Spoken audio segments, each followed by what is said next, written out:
साथियों नमस्कार। आज हम बात कर रहे हैं भारत और पाकिस्तान के बीच जो तनाव बढ़ रहा है इसके ऊपर बात कर रहे हैं।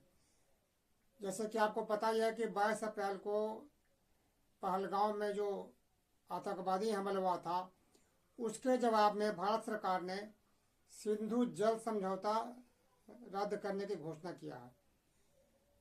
तो सचमुच देखा जाए तो ये सरकार की बहुत बड़ी नाकामी है। जहां लाखों की हजारों की संख्या में पर्यटक कश्मीर में इन गर्मियों में सैर सपाटे के लिए जाते हैं, वहां पर कोई पुलिस की व्यवस्था ना हो, सेना की व्यवस्था ना हो, कोई गुप्तचर व्यवस्था ना हो, तो ऐसे स्थिति में यदि ऐसे तो मौके का फायदा तो आतंकवादी उठाते ही हैं। तो इस सरकार ने अपनी नाकामी को छुपाने के लिए झूठी छद्म युद्ध छेड़ रखा है मीडिया वालों ने। पर हम इसी पे बात करेंगे कि आखिर जो सिंधु जल समझौता रद्द हुआ है उस पर क्या होगा, पाकिस्तान को क्या असर पड़ेगा, भारत पर क्या असर पड़ेगा।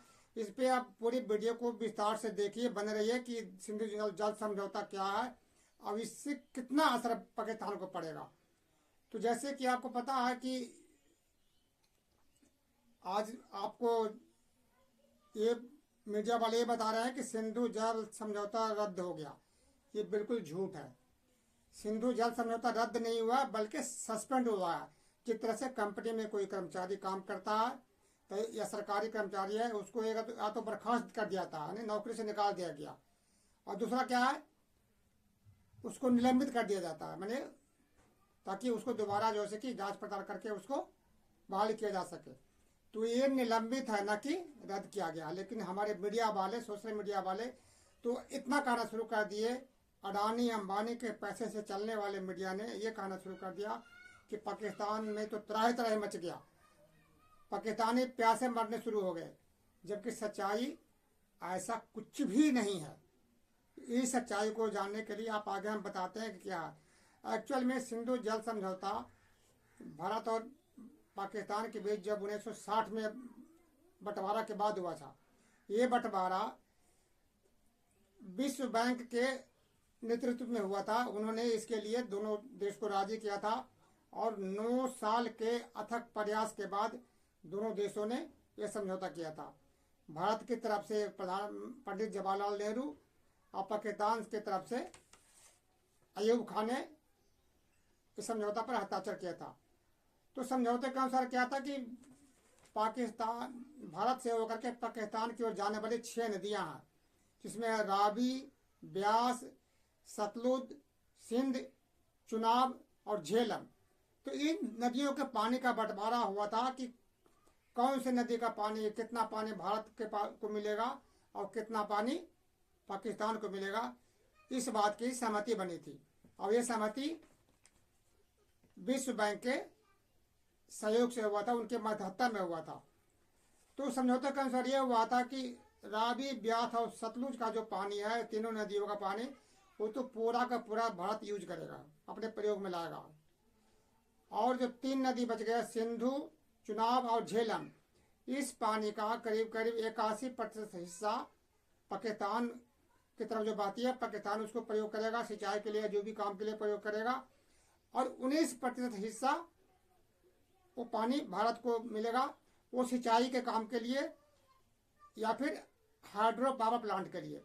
तो समझ लीजिए कि उसमें भी समझ लीजिए कि 15% हिस्सा ही भारत के पास हिस्से में रहेगा, क्योंकि जो हाइड्रो पावर प्लांट जब बनते हैं तो उसको पानी को, धारा को सिर्फ मोड़ करके उससे बिजली पैदा किया जाता है, बाकी पानी फिर नदी में ही चला जाता है। तो वो पानी वापस फिर पाकिस्तान की तरफ ही जाएगा, वो भारत की तरफ पानी नहीं आएगा वो। तो इस तरह से ये समझौता हुआ था। आपको पता होना चाहिए कि उसके बाद, समझौते के बाद 1965 में भारत पाक युद्ध हुआ, 1971 में युद्ध हुआ, उसके बाद कारगिल युद्ध हुआ, उसके बाद और कई छोटे मोटे आतंकवादी हमले हुए, मगर इस समझौते को रद्द नहीं किया गया। लेकिन अब जो है कि समझौता को रद्द करने की जो बात सरकार करती है, रद्द करने की बात नहीं किया, सिर्फ घोषणा किया है कि अभी इसको हम रद्द करेंगे।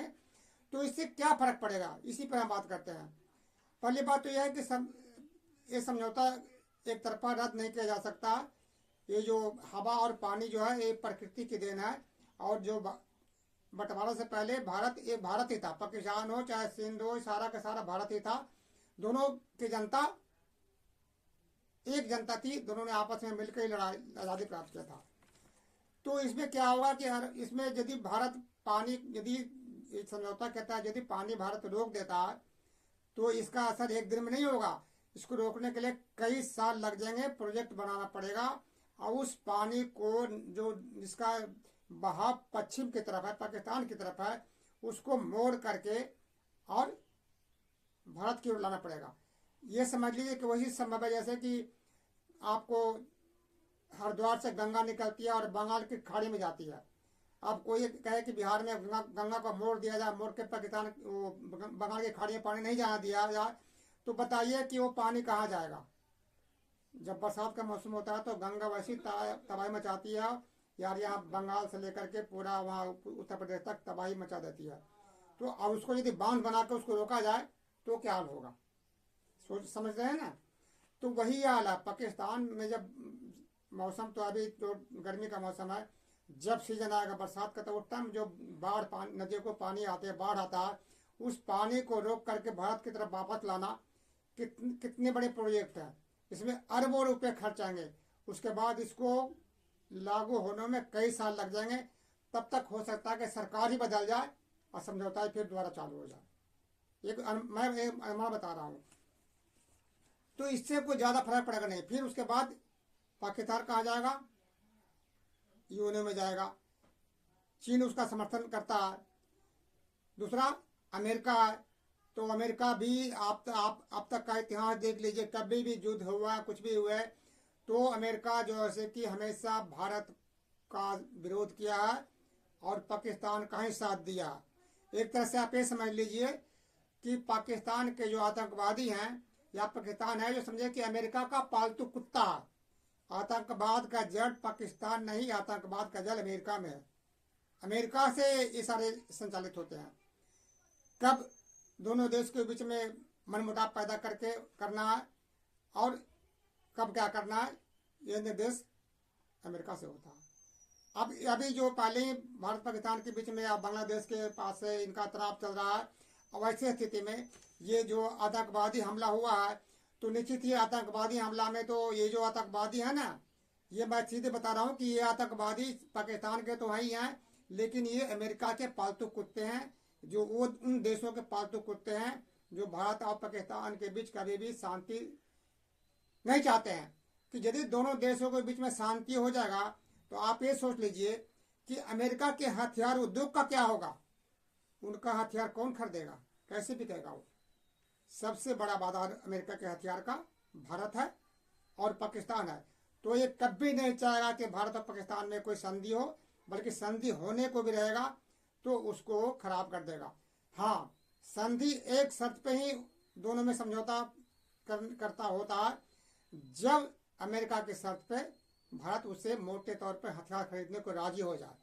अभी बड़ी संख्या में हथियार भारत रूस से खरीदता है। ये अमेरिका के लिए बहुत बड़ी चुनौती है। वो कब नहीं चाहता कि भारत हथियार जो खरीदता है रूस का, और रूस का अब तक का रिकॉर्ड रहा है कि हर समय उसने भारत को साथ दिया है, जबकि हर समय भारत का अमेरिका ने विरोध किया है और हमेशा पाकिस्तान का साथ दिया है। चाहे 1965 का युद्ध हो, 71 का युद्ध हो, या भारत में जब यूरेनियम की कमी हो गया हो या अकाल पड़ा हो, हर समय भारत को उसने बाह मरोड़ने की कोशिश किया है। और वो अमेरिका भला हमारे मोदी जी के दोस्त है। हौदी मोदी का जब बिल वो आया था जो से कि ट्रम्प, तो हौदी मोदी जाके वहाँ पर जो से कि अमेरिका में चुनाव के टाइम में जाके नारा लगाए थे और नमस्ते ट्रम्प का वो किए थे। तो ये जो है ये चमचगिरी और अमेरिका का जब तक भारत अमेरिका का तलबे चाटता रहेगा तब तक भारत का कल्याण संभव नहीं है। इसके बदले में पाकिस्तान ने भी घोषणा किया उसने भी क्या किया, शिमला समझौता रद्द कर दिया। हालांकि शिमला समझौता रद्द करने का कोई असर नहीं पड़ेगा। इससे क्या हुआ कि जो शिमला समझौता में क्या हुआ था कि करीब 93,000 फौज जो से कि भारत ने अरेस्ट कर लिया था पाकिस्तानी फौज को, तो इसके तहत उसको छोड़ दिया गया था। तो क्या आप दोबारा फौज को वापस अमेरिका भारत में भेजेगा क्या? ऐसा तो संभव नहीं है ना। हाँ, एलओसी पर जो आपस में जो ज्वाइंट जैसे कि एक्शन होता था, आपस में जो निगरानी रखते थे, उस पर असर पड़ेगा। और वो समझौता रद्द करने की बात कर रहा है, मैंने सब बात हो रहा है, वो कुछ नहीं रहा, सिर्फ ये कागजी युद्ध हो रहा है, सिर्फ मीडिया युद्ध है। सच्चाई तो यह है कि यदि इस पर कंट्रोल करना है तो जहां जहां भी पाकिस्तान में आतंकवादी ठिकाने हैं, अच्छी तरह से निगरानी करके उन ठिकानों को नष्ट किया जाए, चाहे इसके लिए जितने भी खर्च करना पड़े, वो ज़्यादा बेटर है। आतंकवादियों को कमर तोड़ दिया जाए। बाकी ये समझौता है सिर्फ पब्लिक को बेवकूफ़ बनाने की कि हमने सिंधु जल समझौता को रद्द कर दिया है।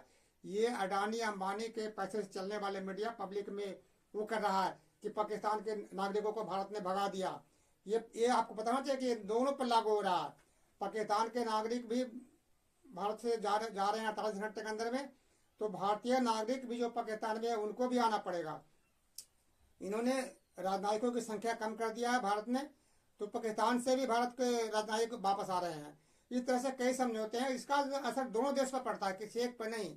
तो दोस्तों सच्चाई ये है कि फिलहाल अभी इस समझौते का किसी तरह का पाकिस्तान पर कोई असर नहीं पड़ने वाला है, और न ही इसका कुछ हो रहा है।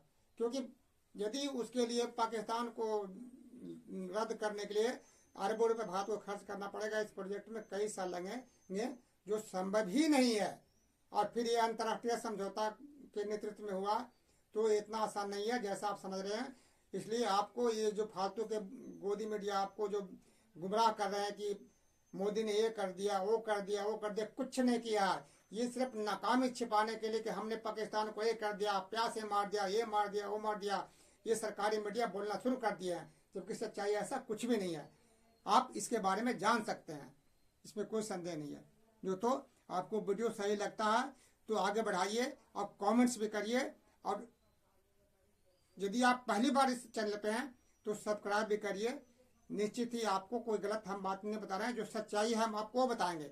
जबकि अडानी अंबानी के पैसे से चलने वाले मीडिया, ये अंधभक्त मीडिया आपको सच्चाई कभी नहीं बताएगा। दोस्तों जय हिंद। आप वीडियो को जरूर शेयर करिए यदि आपको अच्छा लगे तो।